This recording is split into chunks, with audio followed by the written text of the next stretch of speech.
morning everyone. Myself Dr. Jyotika Kapoor. I am a classical homeopath practicing in Ludhiana since 13 years. तो सबसे पहले तो आप सभी को हैप्पी जन्माष्टमी। आज जन्माष्टमी है और आज कृष्ण जी का जन्म हुआ था, तो बहुत ही शुभ दिन है आज।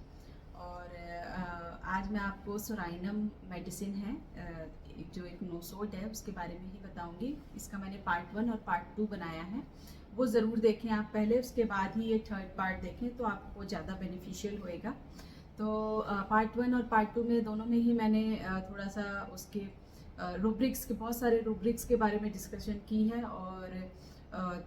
और अब हम इस पार्ट में हम थोड़ा सा इसके सोराइनम का बेबी कैसा होता है, इसका पैथोजेनेसिस थोड़ा सा देखेंगे और कुछ ऐसे फिजिकल जनरल के रूब्रिक्स देखेंगे जिसमें सिंगल सोराइनम मेडिसिन पड़ी है, तो थोड़ा सा हमको इसकी फिजिकल जनरल के बारे में भी पता चल जाएगा। माइंड तो हमने देख ही लिया फर्स्ट एंड सेकंड पार्ट में, काफ़ी कुछ क्लियर हो गया। इसका माइंडसेट कैसा होता है, इसकी लाइफ में किस तरह के इंसिडेंसेस होते हैं जिसकी वजह से ये ऐसा हो जाता है, ये सारी चीज़ें हमने देखी। तो अभी हम देखते हैं कि एक तो हमने बहुत पहले ही देखा था कि एक्सट्रीमली चिली होता है ये, और इसका बिहेवियर भी एक्सट्रीमली चिली होता है, लैक ऑफ रिएक्शन, किसी चीज़ का रिएक्शन नहीं देता। तो इसलिए हम बोलते भी हैं कई बार कि जब when selected medicine fail to act then give psorinum medicine.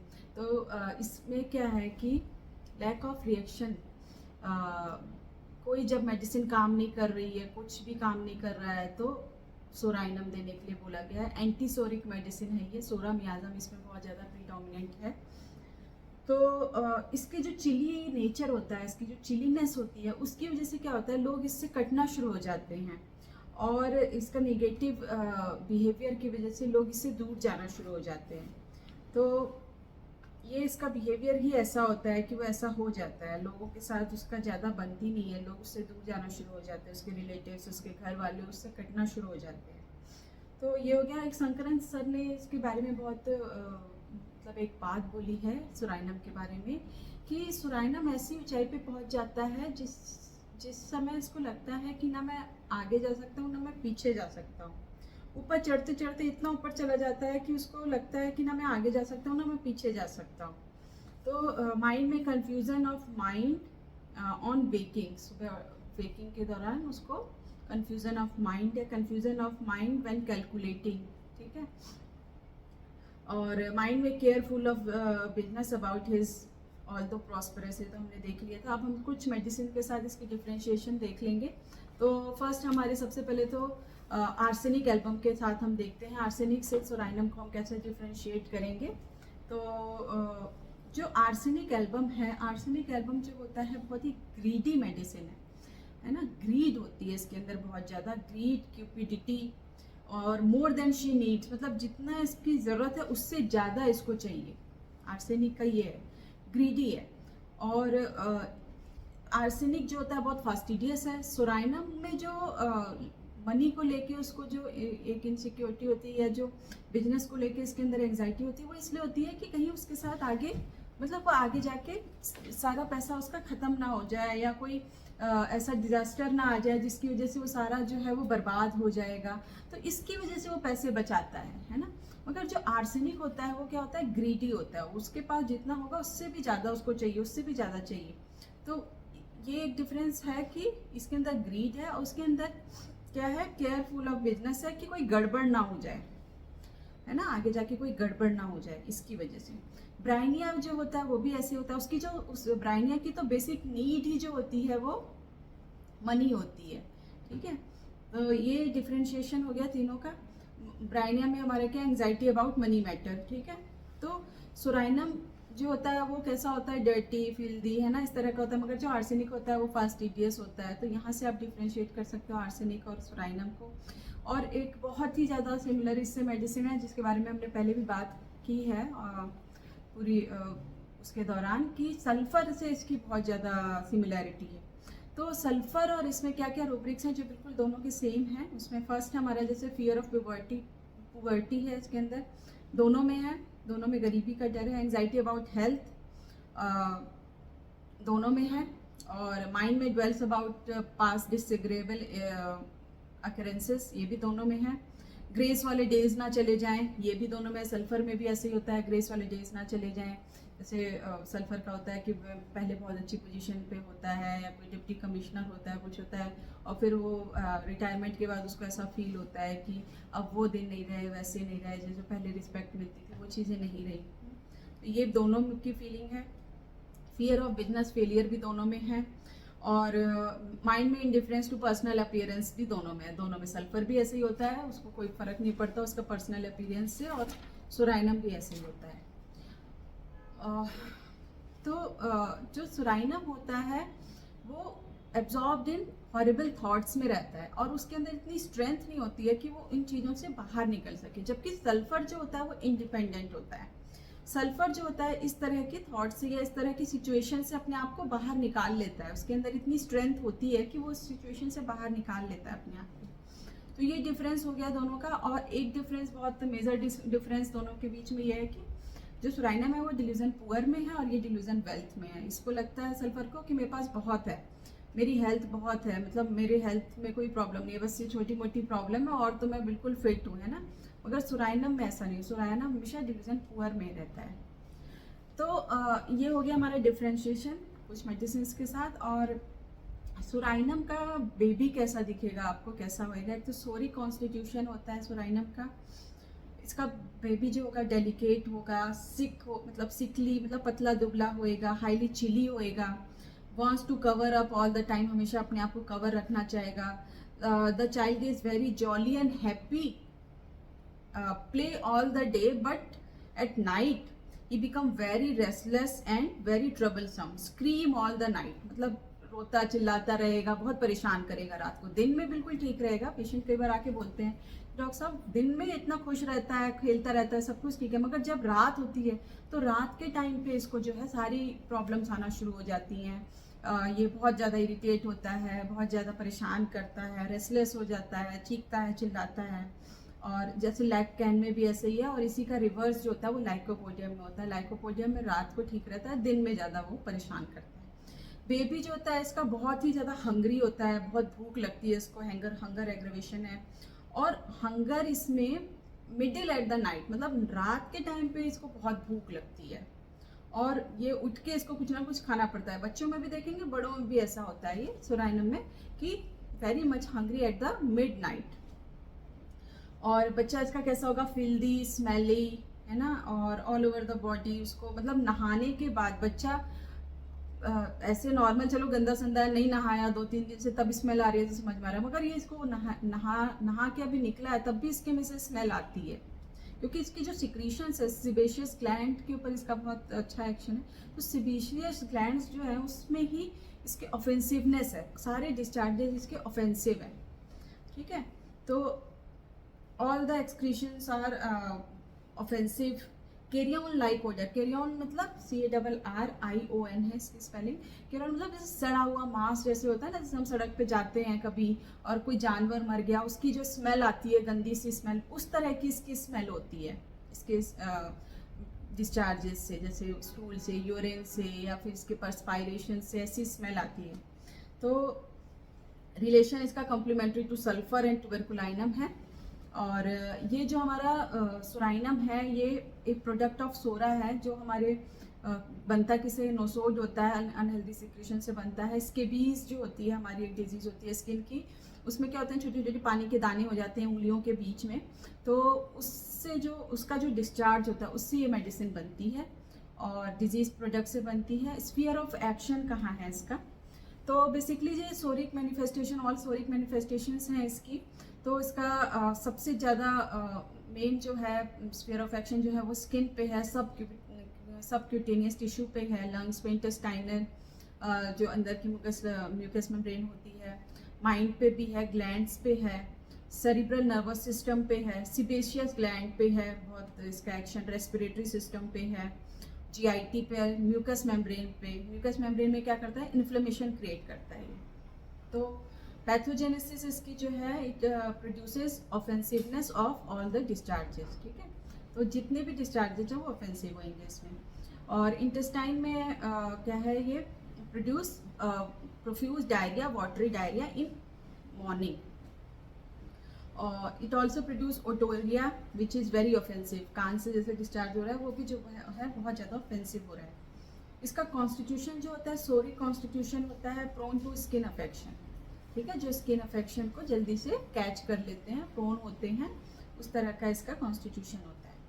Makeup दिखने में कैसा होता है, ये लीन थिन पतला दुबला होएगा with skin eruptions and filthy smell, extremely chilly, जैसे हीपर सल्फ और सिलिशिया भी एक्सट्रीमली चिली में हम लेते हैं। तो इस तरह का इसका मेकअप होता है, देखने में ऐसा होता है ये। और मियाज़म इसका सोरा है, ग्रेट डिबिलिटी होती है इसके अंदर। और इसमें एलिमेंट्स किन किन चीज़ों से आएगा, तो एलिमेंट्स फ्रॉम सप्रेस इरप्शन, कोई भी इरप्शंस हुई इसको हमने सप्रेस कर दिया, कोई भी स्टेरॉइड्स लेके या ऑइंटमेंट लगा के इन चीज़ों से सप्रेस कर दिया, तो इसमें बहुत सारी प्रॉब्लम्स आना शुरू हो जाती हैं। तो great sensitiveness to cold air, हल्की सी भी हवा आएगी उससे इसको सेंसिटिवनेस है बहुत ज़्यादा। अब सप्रेस इरप्शन से इसमें क्या क्या प्रॉब्लम आ सकती है, स्किन में अगर इसके हमने सप्रेस कर दिया तो अस्थमा हो सकता है, asthma from suppress eruptions. Paralysis of lower limb after suppress eruption, इसमें सिंगल मेडिसिन पड़ी है सोराइनम, सप्रेस कर दिया इरप्शन को और उसके बाद पैरालिसिस हो गई लोअर लिम्ब की, तो यहाँ पे आप सोराइनम में एंट्री कर सकते हो direct. Diarrhoea after suppress eruption को हमने सप्रेस किया और उसकी जगह पे डायरिया शुरू हो गया। और इसमें चेंज ऑफ वेदर में एलिमेंट्स आते हैं, तो चेंज ऑफ वेदर में हमारी बहुत सारी मेडिसिन है, रस्टॉक्स है, डेल्कामारा है, रोडोडेंड्रॉन है, टुबरकुलाइनम, ब्राइनिया है, बहुत सारी मेडिसिन हैं जो चेंज ऑफ वेदर में सिर्फ रस्टॉक्स डेल्कामारा को हम ज़्यादा यूज़ करते हैं, मगर ऐसा नहीं है, बहुत सारी मेडिसिन हैं। तो इसमें क्या, जैसे हॉट टू कोल्ड वेदर होता है तो उसमें हम डेल्कामारा जो है स्पेसिफिक लेते हैं, जैसे गर्मी से सर्दी वाला मौसम आ रहा है या फिर गर्म से एकदम ठंडे माहौल में गया, ठंडे एटमॉस्फेयर में गया, तो वहाँ पे कोई कंप्लेन आई तो उसकी वजह से डेल्कामारा। फ्रॉम कोल्ड टू वार्म में हमारी बहुत सारी दवाइयाँ हैं। तो ब्राइनिया में क्या होता है, चेंज ऑफ वेदर में कॉन्स्टिपेशन हो जाता है, तो सोराइनम में क्या होता है, चेंज ऑफ वेदर में डायरिया हो जाता है, जैसे चेंज होएगा वेदर तो इसका लूज मोशन शुरू हो जाएगा, लूज मोशन हो जाएंगे। और headache and eruption when exposure to cold, ठीक है, जब एक्सपोजर टू कोल्ड में जाएगा, ठंडे उसमें जाएगा तो इसको क्या होगा, हेडेक होएगा, इरप्शंस आएंगी। कोई भी इमोशंस को जब ये सप्रेस करता है, emotion suppress after any suppressed emotions, trembling, इसमें ट्रेमलिंग होती है, ट्रेमलिंग मतलब कपकपी होती है। और इसमें सिंगल मेडिसिन है हमारी मेटेरिया की जिसमें सोराइनम पड़ी है। और mental exertion, strain there in coldness of heat, exhausted, है ना, ऐसा फील करेगा वो मेंटल एक्सर्शन से। लिफ्टिंग से एग्रेवेशन है, लिफ्टिंग में और भी दवाइयाँ हैं जो लिफ्टिंग एग्रेवेशन में है। लिफ्टिंग एग्रेवेशन में सोराइनम भी है, सिंगल मेडिसिन है, एक रूब्रिक है लिफ्टिंग एग्रेवेशन जिसमें सोराइनम है। और आफ्टर लिफ्टिंग एक और रूब्रिक है जिसमें बहुत सारी दवाइयाँ हैं, उसमें हमारे रस्टॉक्स है, सीपिया, कैलकेरिया, कार्बोवेज, ठीक है। इनमें क्या है, रस्टॉक्स में क्या होता है, लिफ्टिंग से स्प्रेन आ जाता है उसको, है ना, और कैलकेरिया कार्ब में वीकनेस आ जाती है, कार्बोवेज में वीकनेस आ जाती है, ठीक है। और भी मेडिसिन है, सीपिया भी है इसमें। तो वो दोनों रूब्रिक मैं आपको नीचे लिख दूंगी, जिससे आपको डिफ्रेंशिएट हो जाएगा कि दोनों रूब्रिक क्या है। एक रूब्रिक है जिसमें सिर्फ सिंगल सोराइनम है और एक रूब्रिक है जिसमें थोड़ा सा ही डिफरेंस है, मुझे अभी नहीं याद आ रहा, मैं एक बार रिपोर्टरी से देख के फिर आपको प्रॉपर इसमें नीचे लिख के दूँगी। वीकनेस फ्रॉम लिफ्टिंग, जैसे हमारा कार्बोवेज में क्या होता है, जब वो लिफ्टिंग करता है, कोई भारी चीज़ उठाता है, कुछ खींच जाती है उसकी मसल, तो उससे क्या होता है, उसको वीकनेस आ जाती है। रस्टॉक्स में क्या होता है, स्प्रेन आ जाता है। एलिमेंट्स फ्रॉम थंडर स्टॉर्म, जो स्टॉर्मी थंडर स्टॉर्म, ऐसा वेदर को हम किस तरह से लेते हैं, डाइजेस्टिव मतलब डिजास्टर आ गया, कोई वो आ गया, तूफान आ गया, थंडर स्टॉर्म आ गया, तो इसको हम लेते हैं कि कोई बर्बादी होने वाली है या कुछ ऐसे होने वाला है, उसको ऐसा फील होता है, उसकी वजह से इसको एग्रेवेशन है, एलिमेंट्स भी आते हैं। तो थंडर स्टॉर्म से इसमें और भी बहुत सारी दवाइयाँ हैं, phosphorus, rhododendron, डेल्कामारा, रेनकुलस। Restlessness before thunder storm, single remedy psorinum, मतलब उसको थंडर स्टॉर्म एक बर्बादी की तरह दिखता है, क्योंकि थंडर स्टॉर्म में और स्टॉर्मी वेदर में क्या होता है, यही होता है, बर्बादी होती है, सब कुछ तहस नहस हो जाता है, तो उसको एलिमेंट्स रेस्टलेसनेस होने लगती है, ठीक है। इसमें सिंगल मेडिसिन है psorinum. Elements from stormy weather, windy, thunder storm windy weather में। और दिखने में ये इमेशिएशन होता है, ये पतला दुबला सूखा सा होता है फिजिकल अपीयरेंस इसका, thin weak looking, dirty skin, eruptions, heavy filthy smell of the body. और एक रूब्रिक है emaciation women, lean constitution women, ठीक है, उसमें सिंगल मेडिसिन है एम्ब्राग्रेशिया। और एक है लीन थिन स्क्रॉनी, जिसमें हम सीकल कोर है। तो इमेशिएशन में हम हमारी ये 2-3 दवाइयाँ और भी मैं थोड़ा डिफ्रेंशिएट करके बता दे रही हूँ। सोराइनम जो होता है वो पीक समर में भी अपने आप को कवर करके रखता है, फर से लपेट के, वुलन पहन के, है ना। एक केस था क्रॉनिक राइनाइटिस का, जिसमें वो मतलब पेशेंट आके वो बाहर बैठा होता है समर में, पूरा फर पूरा लपेटा हुआ होता है, पूरा मफलर पहन के, तो आप डायरेक्ट एंट्री कर सकते हो वहाँ से। तो वहाँ पे सोराइनम दी और उसका जो है क्रॉनिक राइनाइटिस वाली जो प्रॉब्लम थी वो सॉल्व हो गई। फिर एलन सर ने क्या बोला, एलन की नोट में हम देखेंगे। इसमें मैंने इसीलिए थर्ड पार्ट में यही है कि सिर्फ चलो मेंटल तो है ही, कुछ ऐसे केसेस आते हैं जिसमें हमको मेंटल नहीं मिल पाते हैं। कुछ ऐसे केसेस जैसे पैरालिसिस का केस है, या कोई ऐसे मेंटल केस है जिसमें पेशेंट अपनी वो फीलिंग नहीं बता पा रहा है, कुछ अपने मेंटल स्टेट को नहीं बता पा रहा है, तो हम फिजिकल के थ्रू भी एंट्री कर सकते हैं। तो ज़रूरी नहीं है सब मेंटल से ही करना है। जहाँ पे आपको कोई चीज़ पिक्यूलियर मिले, फिजिकल में कोई चीज़ पिक्यूलियर मिले, आप फिजिकल से भी एंट्री कर सकते हैं। उसके साथ उसका मेंटल वो अगर मैच करके थोड़ी 2-3 सिम्टम आपको मेंटल के मिल रहे हैं तो आप कंफर्म हो जाओगे कि हाँ ये एक मेडिसिन है। तो एलन सर ने बताया when the all indicated remedy fails psorinum you will give the psorinum. तो ये इसका यही है, lack of power, lack of reaction. Chilly होता है ना, इसलिए मैं पहले भी बताया था, चिली बिहेवियर होता है इसका, मतलब बिल्कुल ही ठंडा इंसान है ना, जो कोई रिएक्शन नहीं, कोई उसकी रिएक्टिविटी नहीं है, तो वहाँ पे हम सोराइनम देते हैं। तो यहाँ एक ये चीज़ उन्होंने बोली है, due to permanent, due to lack of reaction, extremely chilly, offensive discharge, even after washing and bathing there is offensiveness, perspiration carry on like odor, spoiled, सड़ा हुआ, decayed smell, सड़ा हुआ ऐसी स्मेल होती है। want of appetite, हाँ एक rubric इसका ये भी है, बहुत पिक्यूलियर है ये भी। इसमें सिंगल सोराइनम है।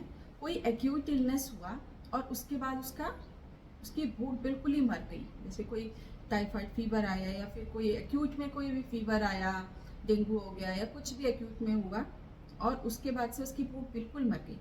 After an acute illness, want of appetite, इसमें सोराइनम मेडिसिन है। और स्किन में ड्राइनेस, एक्जिमा, ये सब तो हमने देखा ही है।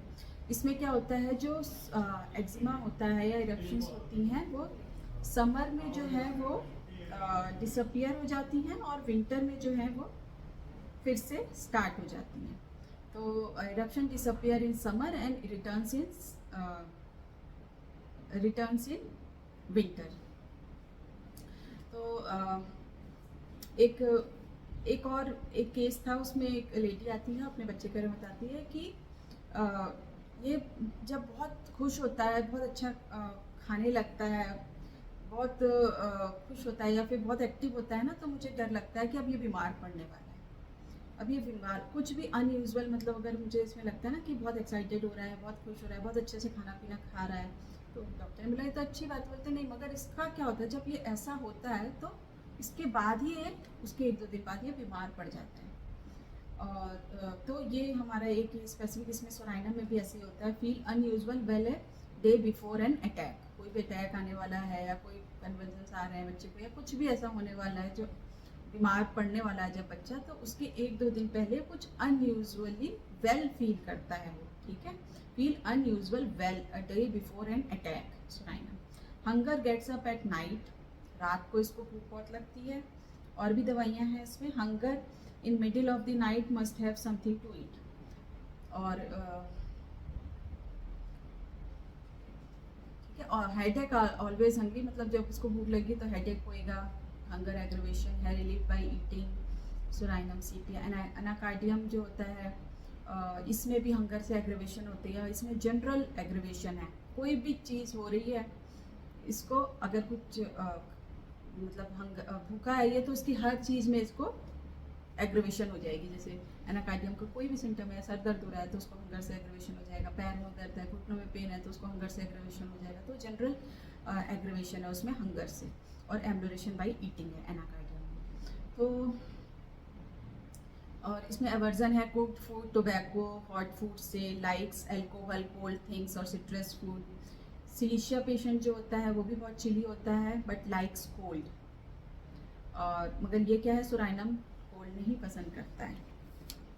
कैरेक्टरिस्टिक इसका अस्थमा जो है, हाँ एक इसका बहुत इंपॉर्टेंट ब्रेक है, ये बिल्कुल ही स्पेसिफिक है इसके लिए। अस्थमा में इसको आराम कैसे मिलता है, बेटर बाय लाइंग डाउन, लेट जाएगा और दोनों हाथों को आर्म स्ट्रेच्ड, ऐसे लेटा रहेगा और दोनों आर्म्स उसके स्ट्रेच्ड रहेंगे। Better by lying down with his arms stretched, ये इसका स्पेसिफिक ब्रेक है। अस्थमा में इससे इसको इस पोजीशन से आराम मिलता है psorinum. Bending back, head back, asthma में कुछ और मैं बता देती हूँ मेडिसिन जिसमें आराम मिलता है, कई जो स्पेसिफिक है। जैसे हीपर सल्फ में क्या होता है, जब वो बेंडिंग बैक करता है तो उसको अस्थमा में आराम मिलता है हीपर में। बेंडिंग हेड फॉरवर्ड में काली है, और better bye standing cannabis indica, और बेटर बाय डांसिंग सीपिया। इन सब ये अस्थमा में आराम मिलता है इन पोजीशंस में। और बेटर बाय नी चेस्ट पोजीशन, नी और चेस्ट को ऐसे हमने जोड़ के लेट जाते हैं कई बच्चे अस्थमा में, उससे उनको आराम मिलता है, तो उसमें है मेडोराइनम। तो ये मेडिसिन है हमारी सोराइनम, और मैंने कोशिश की है कि आप सभी को समझ में आए मेडिसिन अच्छे से, जितना मैं करवा सकती थी, जितना मुझे आता था। तो ज़रूर आप तीनों पार्ट देखें इसका, तीनों जब आप देखेंगे तो आपको पूरी पिक्चर क्लियर हो जाएगी, और कभी भी आप चुकेंगे नहीं जब आप पेशेंट आपके क्लिनिक में आएगा, क्योंकि हमने रूब्रिक्स के थ्रू पढ़ा है। पिक्चर भी हमारी जो बनी है वो रूब्रिक्स के थ्रू बनी है, कोई ऐसी पिक्चर नहीं बनी कि हाँ ये बहुत आइडियल है या बहुत ख़राब मेडिसिन है या बहुत क्या कहते हैं, हम हमारे दिमाग में इमेज बन जाती है ना, जैसे हम लाइकोपोडियम को लेके इमेज बना लेते हैं कि अरे ये तो बहुत ही ऐसा होता है और बहुत मैनिपुलेटिव होता है, बहुत बेकार मेडिसिन है, मतलब सबके दिमाग में ऐसे इमेज बन जाती है, क्योंकि हम ड्रग पिक्चर पढ़ते हैं सिर्फ उसकी, हम रूब्रिक्स के थ्रू नहीं पढ़ते। रूब्रिक्स में क्या है, हर स्टेज दी होती है उस मेडिसिन की, कि वो पहले कैसा था, देखो सोराइनम पहले कितना वाइवेशियस था, बहुत ही ज़्यादा ह्यूमिलिटी होती है इसके अंदर, पैशनेट होता है, मगर बाद में ये कैसा हो जाता है, क्योंकि उसके साथ कुछ ऐसा इंसिडेंस होता है जिसकी वजह से वो ऐसा बन जाता है। तो कोई भी मेडिसिन ख़राब नहीं होती, सबकी अपनी एक स्टेज होती है, वो उस सिचुएशंस के हिसाब से अपने आप को ढालते हैं। तो थैंक यू सो मच पूरी वीडियो सुनने के लिए, और आगे भी मैं ऐसी मेडिसिन लेके आती रहूँगी, रूब्रिक्स के थ्रू पढ़ते रहेंगे और क्लियर होता रहेगा हमारा माइंड मेडिसिन को लेके। तो मेरे चैनल को प्लीज़ सब्सक्राइब करें और लाइक करें, कमेंट्स करें, अच्छा लगे तभी करें, नहीं तो नहीं, कोई बात नहीं। और जो भी सजेशंस अगर आप देना चाहते हैं तो वो दे सकते हैं कमेंट्स बॉक्स में। और नेक्स्ट मेडिसिन मैं कौन सी बताऊँ, आप अगर आपको सजेशन देना चाहते हैं तो कमेंट बॉक्स में ज़रूर बताएं मुझे, जो आप पढ़ना चाहते हैं medicine. Thank you so much, have a nice day, happy Janmashtami.